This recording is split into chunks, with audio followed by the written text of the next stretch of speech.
अहमदाबाद से लंदन जा रही एयर इंडिया की फ्लाइट 171 जिसमें 242 यात्री और क्रू मेंबर सवार थे। अब खबर आ रही है कि इसमें एक यात्री जीवित बचे हैं और उनका अस्पताल में इस वक्त इलाज चल रहा है। यह वीडियो आप सबसे पहले देखिए, स्क्रीन पर नजर आ रहा है। चूंकि खून से लथपथ है इसलिए आपको ब्लैक एंड व्हाइट में वो वीडियो दिखा रहे हैं। क्या भैया बता पैसेंजर अंदर से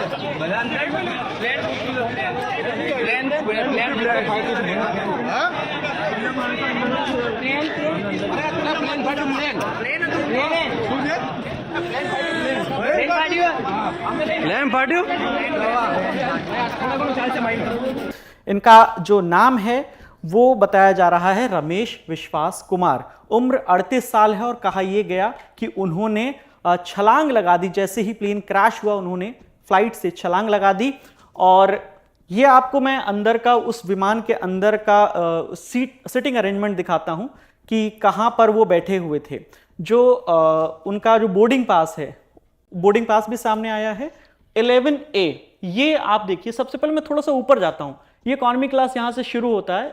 इससे ऊपर अगर मैं आपको दिखाऊं, थोड़ा सा और ऊपर दिखाता हूं, ये बिजनेस क्लास है। बिल्कुल आपको जो प्लेन की नोज है सबसे ऊपर, वहां से मैं आपको दिखाता हूं। ये प्लेन का नोज है और यहां पर पायलट बैठते हैं। अब मैं नीचे की ओर धीरे धीरे आता हूं। ये सारी बिजनेस क्लास की सीटें हैं, जहां आपको दिख रहा होगा 1 2 3 करके, और यहां पर जितनी भी सीटें हैं ये बिजनेस क्लास है। यहां से इकॉनमी क्लास शुरू होता है। 11A पर बैठे हुए थे और उन्होंने ये भी साथ में बताया है कि उनके भाई भी उनके साथ यात्रा कर रहे थे।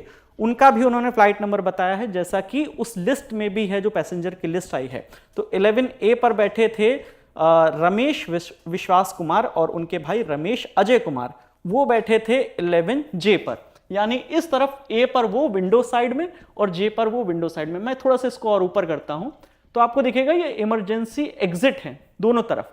तो ये लोग यहां बैठे थे 11A और 11J पर, और यहां से उनका दावा है कि उन्होंने छलांग लगा दी और उनकी जान बच गई है। हालांकि उनके भाई अभी कहां हैं इसके बारे में वो कह रहे हैं कि उनके बारे में भी पता कुछ नहीं चला है, लेकिन मैंने अपनी जान बचा ली। अब ये जो रमेश विश्वास कुमार हैं, जिनकी उम्र 38 बरस बताई जा रही है, इंडिया टुडे के रिपोर्टर ने उनसे बातचीत की। हॉस्पिटल में उस वक्त वो एडमिट हैं। उन्होंने ये बताया कि मेरा भाई भी इस प्लेन में था और जैसे ही फ्लाइट टेक ऑफ किया, जैसे ही फ्लाइट ने, अगले 30 सेकंड में वो क्रैश हो गई। और मैं चूंकि इमरजेंसी एग्जिट के पास बैठा था, जैसे ही प्लेन क्रैश हुआ और मैं अचानक से वो डोर मैंने खोला और मैं वहां से मैंने छलांग लगा दी बाहर की ओर। हालांकि वो खून उनके बाजुओं पर, उनके चेहरे पर, हर तरफ उनके जो कपड़े हैं टी शर्ट में हैं, और उनके हाथ में उनका फोन भी नजर आ रहा है इस वीडियो में।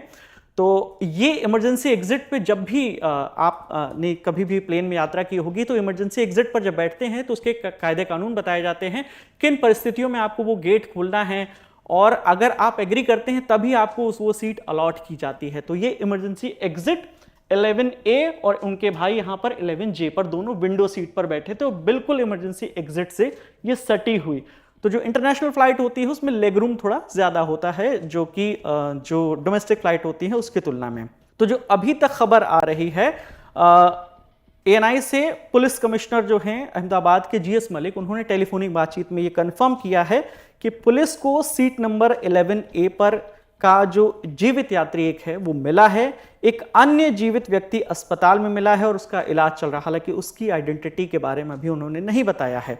साथ ही साथ उन्होंने ये कहा है कि फिलहाल मरने वालों की संख्या को लेकर कुछ नहीं कहा जा सकता, चूंकि फ्लाइट रिहायशी इलाके में क्रैश हुई है, इसलिए मृतकों की संख्या बढ़ सकती है। इससे पहले हालांकि पुलिस कमिश्नर का यह बयान आया था कि फ्लाइट में जितने भी लोग सवार थे उसमें से किसी के भी बचने की उम्मीद नहीं है। हालांकि उन्होंने साफ तौर पर यह नहीं कहा था कि कोई नहीं बचा है, तो उन्होंने कहा कि बचने की उम्मीद नहीं है।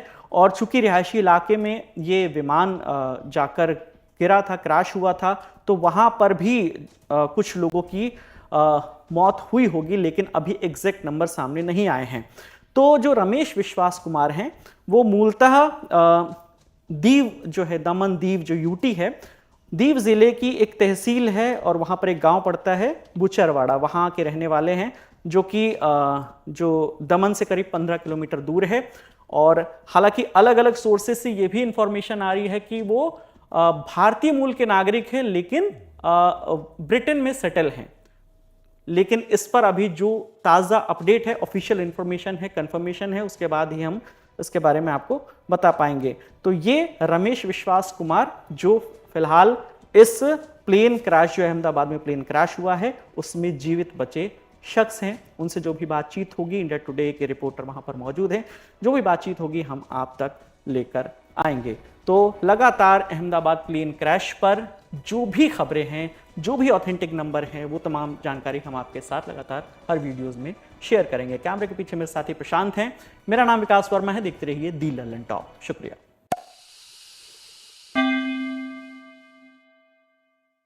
गाइस, आप देख रहे हो today news the India news. तो आपको पता होगा हमारे इंडिया में इतना ज्यादा गलत, इतना ज्यादा व्यवहार गलत हो रहा है। मतलब आपको पता है हमारे इंडिया में किसी को भी मार दिया जाता है, अपने पति को मार दिया जाता है। मतलब कि ज्यादातर सुनाई दे रही है कि न्यूज में सब ज्यादा पति को मारा जाता है। जैसे आपने देखा वीडियो में सुना कि पति ने मार दिया। मतलब कि यार पति की जान कोई कीमत की नहीं है। मतलब इतनी समय इतनी सस्ती जान है, कहीं भी लोग मरते हैं, कहीं भी लोग जीते हैं, कहीं भी लोग मरते हैं, लेकिन इतनी समय डिवोर्स एंड मारा ज्यादा जाता है। मतलब कि जैसे मुस्कान को आप जानते हो, अभी सोनम भी अपने पति को मार दी। जैसे जानते हो ना कि जान एक जैसे मुर्गे को काटा जाता है ना, वैसे ये लोग काट देते हैं अपने पति को। लेकिन यहाँ इंडिया में यही होता है ज्यादा, लेकिन और अदर देश में ये नहीं होता। लेकिन हमारे देश में ना कुछ कार्रवाई होती है ना कुछ, यहाँ का सबूत ही मिट जाता 2 दिन में, केस चला 2 दिन में खत्म।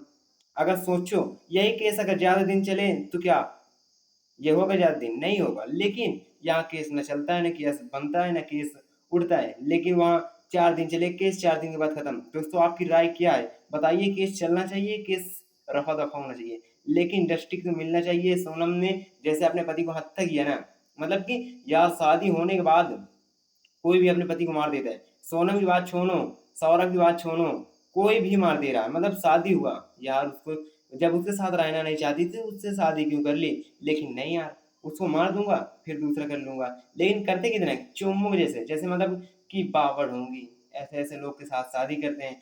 पहले पहले अच्छे लोग के शादी के।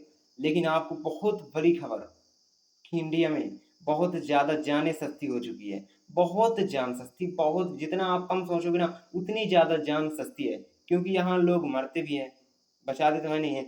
पुलिस प्रशासन क्या करती है? 2 दिन खोज करेगी, तीसरे दिन बच जाएगी अपने घर में। लेकिन नहीं यार, खोज करके जो मारा उसे सजा देना चाहिए। लेकिन नहीं, अगर पकड़ भी लेते हैं सजा थोड़े नहीं देते हैं, जेल में बंद करके बस 2 दिन में छोड़ देते हैं। लेकिन हमको क्या भाई, हम देखेंगे न्यूज़, न्यूज़ में मज़ा भी आ रहा है, न्यूज़ को इंटरटेनमेंट करेंगे। ये थोड़ी ना न्यूज़ इंटरटेनमेंट करने वाली थोड़ी ना न्यूज़। लेकिन न्यूज़ को अगर अच्छे से आप जानोगे ना तो दुनिया हिला सकते हो, किसी को भी हिला सकते हो अगर न्यूज़ के साथ में आप चल दो। जैसे न्यूज़ वाले कहते हैं कि वो लो, मतलब कि यार पुलिस का शासन लो, सब चीज़ लो, सारा चीज़ खेल किया करो। लेकिन नहीं यार, हमारे इंडिया में ना इतना बेवकूफ़, इतने गिरे हुए इंसान हैं कि जो पैसा दे के काम हो जाता है। मतलब कि इतने गिरे हुए पुलिस हैं, इतने गिरे हुए प्रशासन है जो पैसा लेके काम करती है। मतलब कि यार 500, 1000, 2000 का काम हुआ। लेकिन बहुत बड़ी खबर है कि यार इतनी जान सस्ती है, हम लोगों की जान इतनी ज़्यादा सस्ती कैसे हो सकती है? आपको पता होगा ना कि किसी को भी जान मार दिया जाता है। लेकिन नहीं यार, नहीं, ये बस इंडिया में ही होता है और अदर कंट्री में थोड़ी ना होता है। मतलब कंट्री सबसे बेकार इतनी समय खतरनाक है तो अमेरिका, वहां ना कुछ होता है ना कुछ होता है। लेकिन सबसे ज्यादा इंडिया में लोग मारे जाते हैं यार, क्यों? पर ऐसा क्यों मारे जाते हैं यार? जस्टिस तो मिलना चाहिए सबको ना। अब मतलब कि शादी करो 2 दिन के बाद तलाक ना दो, जान से मरवा दो, ये कैसा है? मतलब कि जैसे आपने साहिल को देखा ना, कैसे वो बंदा आया शहर से, उससे भाई जहर, मतलब कि यार उसे तड़पा के मारे हैं। मतलब उसे बोटी बोटी ड्रम में काट के मारे हैं। अब ये मुस्कान ने, भाई साहब यार क्या चल रहा है इंडिया में, क्या चलेगा? और देखते जाओ और क्या चलेगा, और कितने हत्या होंगे। ये हत्या ना बहुत बेवकूफ़ी चीज़ है। लेकिन आपको पता होगा बहुत ज़्यादा मुझे लगता है डर लगने लगा। अब तो लोग यार शादी करने से भी मना कर रहे हैं कि शादी करूं या ना करूं, क्या मेरी मौत अगले दिन लिखी हो? शादी आज करूं कल मौत लिखी हो? ऐसा थोड़ी ना होता है। लेकिन नहीं यार, सारे लोग डर गए कि शादी करना बहुत गलत है। लेकिन मेरी मानो ना, शादी करना गलत नहीं है, शादी तो करने चाहिए। लेकिन यार लड़कियों को सोचना चाहिए कि सिर्फ गर्ल्स को, यार मैं शादी क्यों कर रही हूँ? जब तुम दूसरे को पसंद की हो ना तो उससे शादी कर लो, दूसरे से क्यों कर रहे हो? तो यार आज की वीडियो आपको बहुत पसंद आई, प्लीज चैनल को सब्सक्राइब करिए, लाइक करिए, शेयर करिए, कमेंट करिए। जय हिंद, वंदे मातरम।